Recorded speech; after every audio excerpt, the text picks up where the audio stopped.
ফেনীর ফুলগাজী ও পরশুরামের বন্যা পরিস্থিতি উন্নতি হলেও অবনতি হচ্ছে ফেনী সদর ও ছাগলনাইয়া উপজেলা।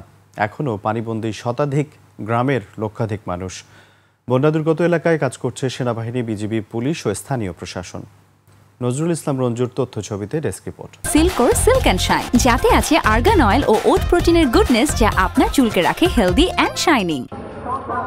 ফেনীর মুহুরী, সিলোনিয়া ও কহুয়া নদীর পানি বিপদসীমার নিচ দিয়ে প্রবাহিত হলেও বাঁধের ২১টি ভাঙন দিয়ে এখনও পানি প্রবেশ করছে। ফুলগাজী ও পরশুরামের পানি নামতে থাকায় আশ্রয়কেন্দ্র থেকে বাড়ি ফিরছে মানুষ। তবে নতুন করে প্লাবিত হচ্ছে ফেনী সদর ও ছাগলনাইয়া উপজেলার শতাধিক গ্রাম। তলিয়ে আছে ঘরবাড়ি, ফসলি জমি। বন্যা দুর্গতরা পোকামাকড় আর সাপের উপদ্রবে আতঙ্কে দিন কাটাচ্ছেন। গরু ঘরেও পানি, থাকার ঘরেও পানি, বাচ্চা কাচ্চা নিয়ে বহুত কষ্ট হইতে আছে। কিভাবে যাবো তা চিন্তা করতেছি, ছোট বাচ্চা লই পড়ি না মরি, এগুলো তো টেনশনে আছে।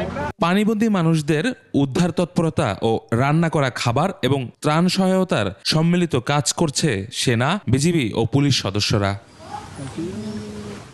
পানি উন্নয়ন বোর্ড জানায়, পানির স্রোত কমলে ক্ষতিগ্রস্ত বাঁধ মেরামত শুরু হবে। যে বাঁধটি ভেঙেছে, পানি উন্নয়ন বোর্ড ইতিমধ্যে সেটি সংস্কারের জন্য ব্যবস্থা নিচ্ছে। এর বাইরেও কৃষকদেরকে প্রণোদনা দেওয়া এবং মৎস্য খামারি এবং প্রাণী সম্পদের যারা ক্ষতিগ্রস্ত রয়েছেন তাদেরকে প্রণোদনার আমরা ব্যবস্থা করব।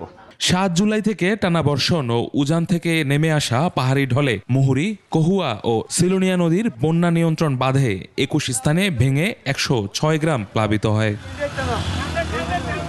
ইউসুফ হাসান নাইম, ২১ টেলিভিশন।